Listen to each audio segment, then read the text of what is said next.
Hola, ¿cómo están? En este pequeño problemita vamos a seguir resolviendo circuitos de mallas múltiples y determinar la corriente que pasa por cada elemento del circuito. Vamos a ver lo que nos pide el problema. Dice acá, para el siguiente circuito determine la corriente en cada resistor y el voltaje en cada resistor. Muy bien, pues vamos a empezar. Recuerden que la metodología que hemos estado utilizando es la metodología identifica, planea, ejecuta y evalúa. Y empezamos con la identificación. ¿Qué es importante identificar? Bueno, pues ya lo hemos dicho muchas veces. ¿Cuántos elementos tenemos y qué tipo de elementos tenemos? ¿De acuerdo? Muy bien, entonces tenemos claramente datos, 4 resistores y 3 FEMs, con valores conocidos. Ahora, nuevamente podemos darnos cuenta que este no es un circuito donde los elementos estén conectados en serie o en paralelo. Claramente podemos observar que este elemento y este no están en paralelo. ¿Por qué razón? Porque la diferencia de potencial entre estos dos puntos no serán los mismos. La diferencia es que hay una presencia de una FEM. Esa FEM va a alterar el voltaje y por lo tanto la diferencia potencial entre los bordes de los resistores no serán iguales. ¿De acuerdo? Bien. Lo mismo para cada uno de los otros resistores. Entonces, al no tener elementos conectados en serie paralelos, el circuito es un circuito de mallas múltiples. ¿Dónde podemos identificar 3 mallas? ¿Cuáles son las mallas? Bueno, pues acá tenemos una, acá tenemos otra y acá tenemos otra. Entonces tenemos un circuito de 3 mallas. Perfecto. Muy bien. ¿Qué más? ¿Cuáles son las incógnitas? Bueno, pues las incógnitas son las corrientes sobre cada uno de los elementos. Entonces, corrientes y voltaje. Vamos entonces a continuar. Ahora bien, vamos con el siguiente paso que es planear. ¿Cómo voy a resolver este problema? Pues muy fácil. El primer paso para el problema siempre debe ser hacer un esquema. Un esquema y para mí es importante etiquetar adecuadamente los elementos. Etiquetando adecuadamente los elementos del circuito. Una vez que haya etiquetado adecuadamente los elementos del circuito, el siguiente paso va a ser proponer una corriente para cada rama con una magnitud desconocida, una incógnita, que le voy a poner I1, I2, I3, I4, etcétera, y con una dirección supuesta. Ahorita voy a dar un pequeño tip que me puede ayudar a suponer las direcciones de las corrientes. El paso número 3 va a ser aplicar primera ley de Kirchhoff, cuantas veces sea necesario, y el segundo paso va a ser aplicar segunda ley de Kirchhoff. ¿Hasta cuándo tengo que dejar de aplicar segunda y primera ley de Kirchhoff? Hasta tener el mismo número de ecuaciones que de incógnitas. Una vez que tenga el mismo número de ecuaciones que de incógnitas, el siguiente paso será resolver las ecuaciones resultantes.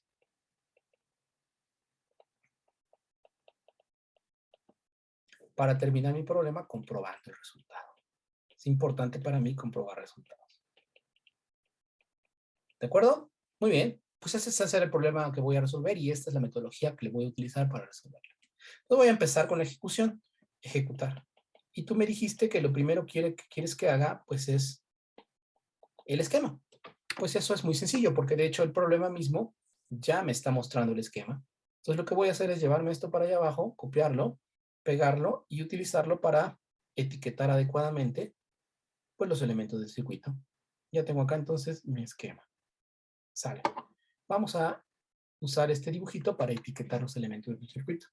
Primero que nada, pues este elemento de aquí le voy a llamar R1, R2, R3, R4. Sin ninguna preferencia, solamente de izquierda a derecha. Siendo así, esta será la FEM1, FEM2 y FEM3. ¿De acuerdo? Muy bien, ya tengo el paso número 1, que el paso número 1 simplemente era el esquema etiquetando los elementos del circuito. Ahora dice acá, proponer una corriente para cada rama con una dirección. ¿No sabes exactamente cuál dirección? Bueno, yo tengo una pequeña convención.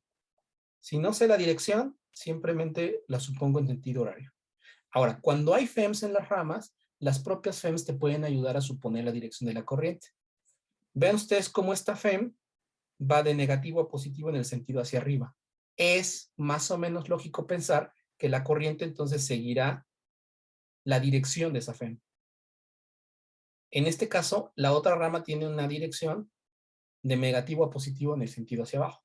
Entonces es más o menos lógico pensar que la corriente en esta rama seguirá esta dirección. Y entonces, por la misma razón, en la rama de acá, tendré la corriente supuesta en esta dirección. ¿De acuerdo? Ahora, algo importante a notar acá es que lo siguiente. Observen cómo esto es un nodo. Aquí viene la corriente 1 y se va a bifurcar, pero una parte de la corriente 1 se va a transformar en la corriente 2. Sin embargo, la que circula acá no necesariamente es la corriente 3, dado que hay otro nodo, otra bifurcación. Puedo identificar entonces aquí dos nodos. La corriente que pasa por el cable que está entre el nodo A y nodo B no necesariamente es ni 2 ni 3. Puede ser alguna corriente completamente diferente. Y así la tengo que suponer como una corriente completamente diferente. Entonces la voy a suponer como una corriente completamente diferente y la vamos a llamar I5. ¿De acuerdo? Ya está entonces mi dibujito con las corrientes supuestas en direcciones específicas. ¿Sale, vale? Muy bien, entonces ya hice el paso número 1 y el paso número 2, que era suponer las corrientes para cada rama con sus direcciones. Muy bien, ya está. Y ahora sí, paso número 3 dice aplicar la segunda ley de Kirchhoff, la primera ley de Kirchhoff tantas veces como sea necesario. En este caso tengo dos nodos completamente diferentes. ¿Por qué? Porque el nodo A y el de abajo es el mismo, el nodo B y el de abajo es el mismo, pero el nodo A y el nodo B son diferentes, entonces de ahí puedo sacar dos ecuaciones distintas. Entonces, nodo A, empezamos con el nodo A. En el nodo A puedo ver claramente que si aplico la primera ley de Kirchhoff, que dice que la suma de las corrientes que entran debe ser igual a la suma de las corrientes que salen, puedo darme cuenta que entran I1 e I2. I1 más I2 y sale I5. Esta va a ser mi ecuación número 1. Nada más por tenerla bonita la voy a poner homogénea. ¿De acuerdo? Homogénea, esta ecuación me diría I1 más I2 menos I5 igual a 0. Y esta va a ser la ecuación que voy a etiquetar como ecuación número 1. Sale. Sigo. Ahora voy a analizar el nodo B. Lo mismo. Corrientes que entran es igual a las corrientes que salen. Fíjense bien que entra I5 y entra I4. Sale I3. Por lo tanto, en el nodo B tendré I5 más I4 igual a I3. Nuevamente la vuelvo homogénea y me va a quedar menos I3 más I4 más I5 igual a 0. Esta es mi ecuación número 2. Ven ustedes como aquí ya rápidamente, nada más del análisis de nodos, tengo dos ecuaciones. Ahora lo que voy a hacer es hacer el análisis de mallas. Según mi metodología, después del análisis de nodos, sigue el análisis de mallas. Para eso lo que voy a hacer es, pues, llevarme este dibujito para no tener que estar subiendo tanto. Lo voy a copiar y lo voy a pegar aquí abajo para tenerlo de referencia. Ya está. Este va a ser mi dibujito y lo voy a usar para aplicar mallas. Bien, este va a ser mi dibujito y lo voy a usar para aplicar mallas. Entonces, paso número 4, malla 1. ¿Cuál es la malla 1? Pues la malla 1 para mí va a ser esta. Esta va a ser mi malla 1 y la voy a recorrer a partir de este punto en el sentido horario con las convenciones usuales. Entonces, si empiezo a caminar por acá, me encuentro primero con una resistencia en el sentido de la corriente. Eso es una caída de potencial. Entonces, mi primera ecuación me quedará menos I1 R1. Continúo caminando, no pasa nada, no pasa nada. Y luego me voy por acá y veo una FEM en el sentido contrario de la FEM, es decir, paso del polo positivo al negativo. Eso es una caída, menos FEM1. Continúo. Recorro esta resistencia en el sentido contrario a la corriente I2. Eso es una subida de potencial de acuerdo a la convención. Más I2, R2. Y eso tiene que ser igual a 0. Bien, ahora voy a poner los datos de las resistencias y las FEMs para tener solamente como incógnitas a las corrientes. R1 vale 200, entonces esta primera me quedará menos 201, menos 40, que es la FEM1, más R2 vale 80, más 82, igual a 0. Listo, anoto esta ecuación y esta será mi ecuación número 3. Sigo, vamos a analizar la siguiente malla, la malla 2. ¿Cuál es la malla 2? Bueno, es muy fácil. La malla 2 es esta, la de en medio. Bien, Para la malla 2, inicio mi recorrido a partir de este punto en el sentido horario. Y entonces empiezo y recorro esta resistencia en el sentido de la corriente. Eso es una caída, menos R2 y 2, por la convención que conocemos. Después paso de una FEM, del polo negativo al positivo, eso es una subida de potencial, más FEM 1. Por acá no cae nada de potencial porque no tengo elementos, a pesar de que hay corriente.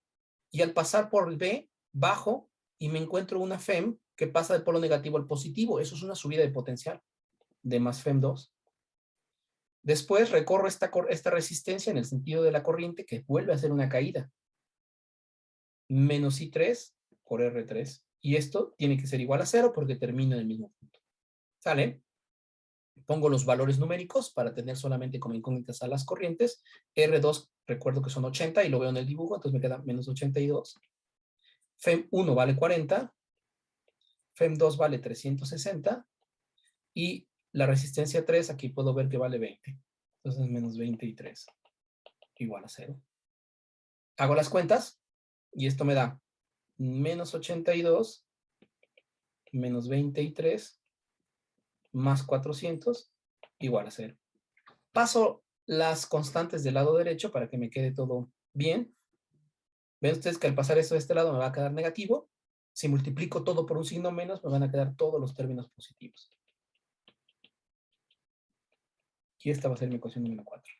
Lo mismo que hice aquí de pasar la constante del otro lado, lo puedo hacer para la ecuación número 3, perdón. Simplemente este menos 40 pasará de este lado y me quedará menos 201 más 82 igual a 40. Y esta mejor esta va a ser mi ecuación número 3. Sale, vale. ¿Vamos bien? Perfecto. ¿Sigo analizando mallas o ya termino? Pues vamos a ver cuántas ecuaciones tengo.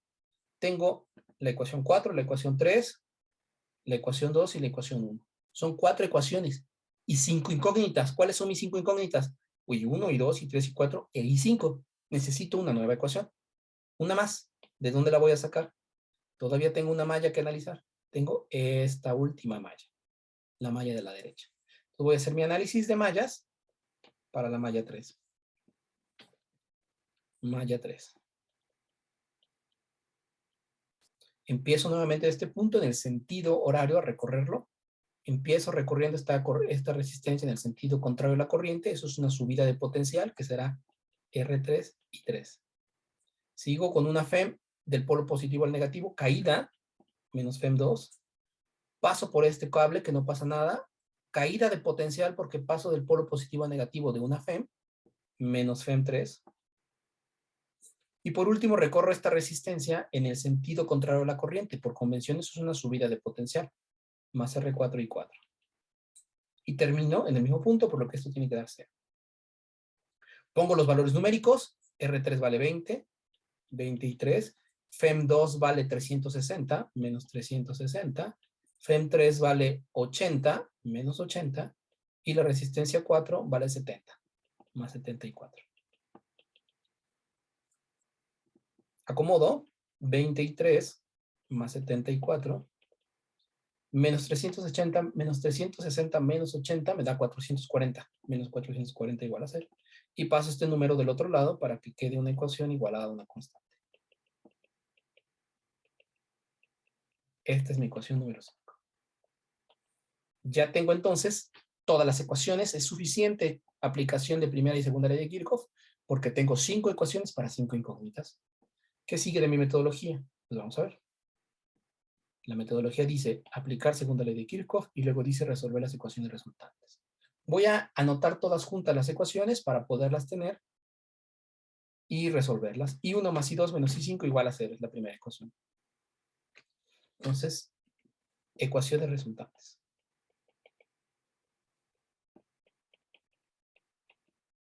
Primera, I1 más I2 menos I5 igual a 0. Segunda ecuación resultante para el segundo nodo.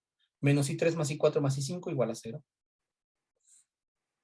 Menos I3 más I4 más I5 igual a 0. Tercera ecuación resultante. Aquí está, es esta. Menos 200i más 82, menos 200i1 más 82 igual a 40. Lo anoto. Menos 201 más 82 igual a 40. Tercera ecuación está aquí. Perdón, cuarta ecuación está aquí. 82 más 23 igual a 400.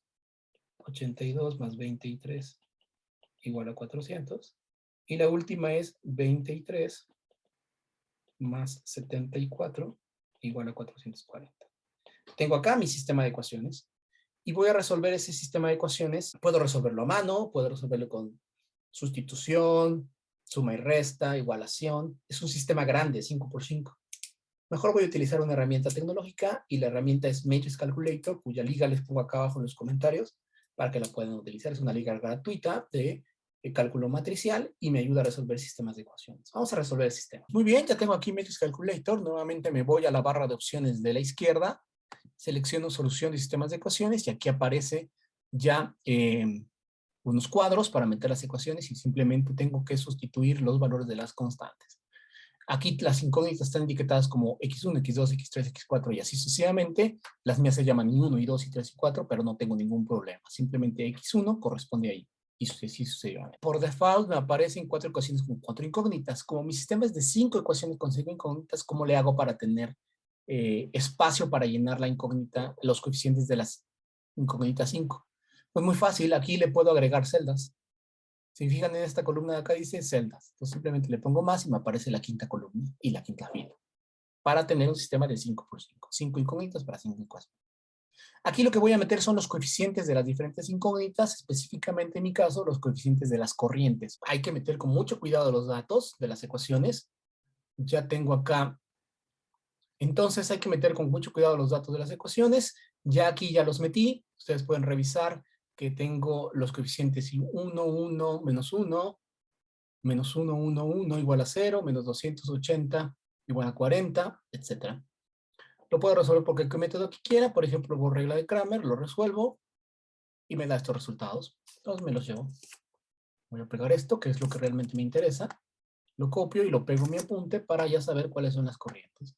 Con esos datos, entonces, me regreso a mi apunte de OneNote para saber cuáles resultados te obtuve. Vámonos a OneNote. Muy bien, ya tengo aquí los resultados en Matrix Calculator. Pues le pongo acá una nota. Resuelto en Matrix Calc. Obtengo que X1 vale 1, entonces por lo tanto la corriente 1 vale 1 ampere. X2 vale 3, por lo tanto la corriente 2 vale 3 amperes. X3 vale 8, por lo tanto la corriente 3 vale 8 amperes. Y así sucesivamente. Ya tengo las corrientes. Bueno, el problema también me pide los voltajes. Entonces ahora para los voltajes, pues simplemente voy a utilizar la ecuación V igual a RI. Siendo así, entonces V1 será R1 por la corriente que circula en ese elemento. Vamos a ver quién circula por R1. Me voy a mi dibujito y me doy cuenta que por R1 circula I1. Por R2 circula I2, por R3 circula I3 y por R4 circula I4. Corresponden los números, perfecto. Entonces tendré voltaje 1 será R1 por I1, voltaje 2 será R2 por I2, voltaje 3 será R3 por I3 y voltaje 4 será R4 por I4. ¿Quién es R1? Bueno, pues me acuerdo, me voy a mi dibujito, R1, R2, R3, R4, necesito, R1 vale 200 ohms, R2 vale 80, R3 vale 20 y R4 vale 70. Acuérdense esos números. Y entonces tendré 200 ohms por la corriente I1 que acabo de calcular, que es un ampere. Esto me da 200 volts. Sigo. R2 que dijimos que valía 80 ohms por la corriente 2 que vale 3 amperes. Esto es muy sencillo. Me da 240 volts. R3 que habíamos dicho que valía 20 ohms por la corriente 3 que es 8 amperes. Me da 160 volts. Y R4 que habíamos dicho que valía 70 ohms por la corriente R4 que vale 4 amperes. Esto me da 280 volts. Ya tengo voltajes y resistencias. Con eso mi problema queda entonces ya queda resuelto. Pues lo último que tengo que hacer pues es comprobar que mis resultados sean correctos. Igual que en otros problemitas de circuitos, la herramienta que voy a utilizar para que los resultados, la comprobación de que los resultados son correctos, pues es el laboratorio de circuitos de FET. Vámonos al laboratorio de circuitos de FET. Muy bien, aquí estoy ya en el laboratorio de circuitos de FET, donde ya armé yo el circuito específico con las corrientes y resistencias que nosotros requerimos. Ahora, noten ustedes lo siguiente. Si yo tengo una resistencia, el máximo, perdón, si yo tengo una FEM, el máximo voltaje que me permite la simulación son 120 volts. ¿Cómo hago? Porque yo tengo una FEM de 360 volts. Bueno, pues al igual que las resistencias, si se conectan en serie, sumo los voltajes. Entonces, por ejemplo, vean que para esta que está acá, esta FEM, que era de 360 volts en mi circuito, coloqué tres baterías o tres FEMs en serie, 120, 120, 120, y lo puedo comprobar fácilmente. Jalo el medidor de voltaje, pongo un horne en el extremo de la tercera FEM y el otro en el extremo de la primera, y me doy cuenta que marca 360 volts. Bien, perfecto. Ahora, otro aspecto es que si yo tengo una resistencia, el rango que me permite modelar esta simulación o este simulador de circuitos es de 0 hasta 120 ohms. Entonces tengo un problema porque esta primera resistencia era de 200 ohms y no tengo ese valor aquí en el simulador. ¿Cómo lo resuelvo? Pues lo resolví muy sencillo, igualito que hace rato. Aquí coloqué, ustedes pueden ver que aquí tengo dos resistores en serie. Yo sé que la resistencia equivalente de un par de resistores en serie es la suma. Entonces si sumo 120 y 80 me dan los 200 ohms de resistencia de este resistor. Así resolví este pequeño problemita. ¿De acuerdo? Bien, entonces ya tengo todos los resistores con sus FEMs y ya coloqué amperímetros en cada una de las posiciones donde me interesa conocer las corrientes. Y ustedes pueden ver que son precisamente las que yo obtuve en el problema que acabo de resolver. Lo último que puedo hacer ya para tener mi apunte completo, pues es a tomar esto, copiarlo y pegarlo directamente en mi apunte para que esté completo. Vamos a terminar con eso. Pues fíjense ustedes que yo ya pegué este dibujito acá y le tengo que poner comprobando en fe. Tengo que ponerle una leyenda que me aclare qué es lo que estoy haciendo, que estoy tratando de comprobar con ese dibujo. Pues de esa manera puedo comprobar que lo que hice fue correcto. Espero que les haya quedado muy claro el procedimiento. Cualquier duda, me avisan. Nos vemos.